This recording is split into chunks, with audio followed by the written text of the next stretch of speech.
आपने कहा कि आउटसोर्सिंग निगम बनेगा।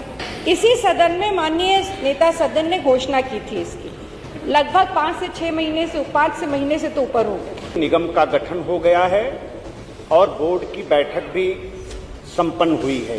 कि आयोग हो गया, बैठक हो गई, अरे तो उसकी रूपरेखा संसदीय कार्य मंत्री जी दे दें। अभी वो जब होगा तब बताएंगे ना। ये तरीका अच्छा, इसमें सदस्य कौन कौन? हर साल जो युवा उच्च शिक्षा भी प्राप्त करता है वो रोजगार की तलाश में निकल पड़ता है। सबसे बड़ी जो आज समस्या आ गई है, मुझे नहीं पता कि ये जो नई आउटसोर्सिंग की जो नई परिभाषा तय करके सरकार ने, ज्यादातर विभागों में कोई विभाग अछूता नहीं रह गया। शिक्षा हो, स्वास्थ्य हो, परिवहन हो, पर्यटन हो, हर विभाग में आउटसोर्सिंग की प्रथा चालू हो गई। और ये सबसे ज्यादा जो हमारे आउटसोर्सिंग पर जो सबसे बड़ी दिक्कत आ रही है कि जिस तरह से इनका शोषण किया जा रहा है, वो सबसे बड़ी समस्या हो गई है। माननीय अध्यक्ष जी, मैं आपके माध्यम से माननीय मंत्री जी से ये जानना चाहूंगी कि आपने जो आपके प्रश्न में आपने मुझे उत्तर दिया है, इसमें आपने कहा है कि लगभग 15,000 से अधिक आपने रोजगार मेले, 13,000 से अधिक रोजगार मेले आयोजित किए, जिसमें 15,96,000 अभ्यर्थियों को निजी क्षेत्र में चयनित किया गया। और ये आंकड़े आपने 2017 से 2031 तक के दिए हुए। यदि औसत लगाया जाए तो लगभग 1,60,000 अभ्यर्थियों को आपने समायोजित करने का प्रयास किया है। वादा तो आपका 2 करोड़ का था युवाओं को रोजगार देने का, और इनका समायोजन हुआ कहाँ? बड़े दुख की बात है माननीय अध्यक्ष जी कि इसमें जो एक आंकड़ा जो मुझे बहुत विचलित भी कर रहा है, मुझे लगता है इस पर सबसे बड़ी चिंता होनी भी चाहिए। उत्तर प्रदेश में लगभग 5,000, माननीय मंत्री जी ने बताया, 978 निर्माण श्रमिकों को इजराइल भेजा गया। कोई दिक्कत नहीं, अगर वो बाहर जा रहे हैं नौकरी करने के लिए, उनको अवसर मिल रहा, अच्छी बात है। पर क्या इजराइल जैसे देश में जहां पे आंतरिक असुरक्षा है, क्या वहां पर उत्तर प्रदेश के बेटों को भेजना, क्या ये सही है? इससे अच्छा होता कि हम किसी अन्य देश में भेजते जहां पे उनका वो सुरक्षित रहते। मैं माननीय अध्यक्ष जी आपके माध्यम से माननीय मंत्री जी से, सरकार से ये पूछना चाहती हूँ कि सबसे पहले न्यूनतम मजदूरी अधिनियम की धारा 3 के तहत सरकार ने हर वर्ष में मजदूरी की समीक्षा करनी होती है। पिछले 9 वर्षों में सरकार ने कितनी बार ये समीक्षा की है? दूसरा मेरा प्रश्न है, सरकार कहती है कि भरपूर रोजगार, तो आज जो बेरोजगार नौजवान सड़कों पे लाठी खा रहा है वो कहां से आया है? वो भी तो इसी प्रदेश का बेटा। आपने कहा कि अन्य प्रदेशों में उनको रोजगार के अवसर मिलते हैं और अगर उत्तर प्रदेश के लोग वहां नहीं पहुंचते तो वहां का उद्योग बैठ जाता है। गर्व है हमें कि हमारे उत्तर प्रदेश के श्रमिकों के हाथों में इतनी ताकत है। पर मैं पूछना चाहती हूं कि उनको बाहर जाने की आवश्यकता क्यों पड़ रही है? और अगर उनको अपने उत्तर प्रदेश में ये अवसर मिले तो शायद वो और बेहतर कर पाए।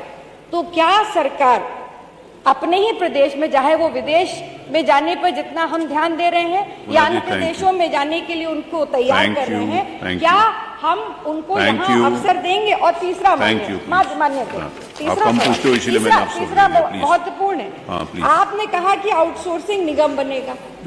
इसी सदन में माननीय नेता सदन ने घोषणा की थी इसकी, लगभग 5 से 6 महीने से 5 महीने से तो ऊपर हो गए। अगर ये अधिनियम बनना था, ये बनना था, तो अभी तक उसकी क्या कार्रवाई हुई ये भी सदन को बताने का कष्ट करें। ये मेरे पूरा पहले तो निगम की घोषणा सितंबर में हुई, निगम का गठन हो गया है और बोर्ड की बैठक भी संपन्न हुई है। दूसरा, बता दें कि क्या क्या रूपरेखा हम आपको भिजवा देंगे, हम भिजवा देंगे। भिजवा देंगे मान्यवर, भिजवा देंगे मान्यवर, भिजवा देंगे। आपने कहा उत्तर आने हम भिजवा देंगे और मैं अभी उपलब्ध नहीं होगा मान्यवर, जो इजराइल, अरे बाई चांस नहीं होगा, जो माननीय सदस्य आराधना जी ने इजराइल वाली बात कही मान्यवर, तो एक तो इजराइल भारत का मित्र देश है मान्यवर, और हमने 6000 लोगों को भेजा और अभी भी 1000 लोगों को भेजने की कार्रवाई प्रक्रियाधीन है मान्यवर। एक भी श्रमिक कोई शिकायत किया हो, हमने पहले यह सुनिश्चित किया कि युद्ध किस क्षेत्र में चल रहा है और हम जहां भेज रहे हैं हमारे जो श्रमिकों की सुरक्षा है उसको सुनिश्चित करने के बाद ही हमने भेजा है। और 1 साल से ज्यादा हो गए, एक भी श्रमिक की किसी प्रकार की कोई शिकायत नहीं मिली है। और हमें गर्व है कि जो मजदूर मान्यवर गए हैं इजराइल, 1000 करोड़ एक वर्ष में भेज रहे हैं, उत्तर प्रदेश के विकास में योगदान कर रहे हैं मान्यवर, 1000 करोड़। और मान्यवर अभी जापान भी भेजने जा रहे हैं, क्रोएशिया भी भेजने जा रहे हैं, जर्मनी भी भेजने जा रहे हैं, हर जगह डिमांड है। और एक बात है, आज मान्यवर माननीय मोदी जी, माननीय प्रधानमंत्री श्री मोदी जी की सरकार का जो संकल्प है भारत को विकसित राष्ट्र बनाने का मान्यवर, यह इसीलिए तो है, इसीलिए है।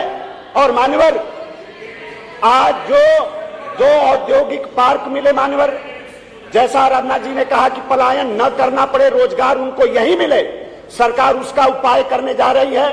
हम अपने एक्सप्रेसवे के किनारे पर उद्योगों का समूह स्थापित करने जा रहे हैं मान्यवर, बड़े पैमाने पर रोजगार का सृजन होगा मान्यवर, उनको यहाँ पर काम मिलेगा मान्यवर, सरकारी नौकरियों से लेकर निजी क्षेत्र से लेकर उनको स्वरोजगार देने से लेकर उनको उद्योगपति बनाने तक मान्यवर जितना भी प्रयास हो सकता है सरकार सब प्रयास कर रही है। शेरमान खान है, अरमान खान जी हैं?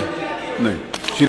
माननीय अध्यक्ष जी, अनुपूरक प्रश्न पूछने से पूर्व अध्यक्ष जी मैं आपके संज्ञान में लाना चाहूंगा कि लगभग 1 वर्ष पूर्व इसी फरवरी माह में 2025 में इसी सदन में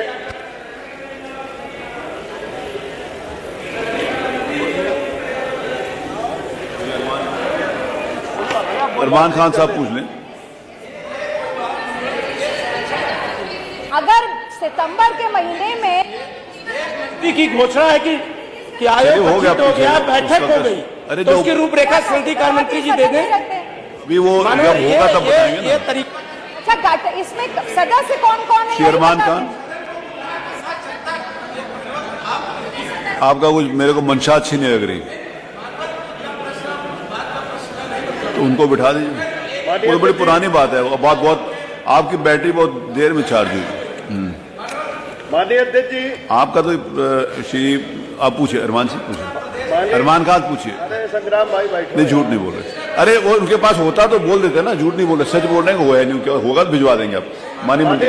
अरे जब होगा भिजवा दें। माननीय अध्यक्ष जी, अनुपूरक प्रश्न पूछने का आपने अवसर दिया, हाँ, उसके लिए बहुत पूछिए। बहुत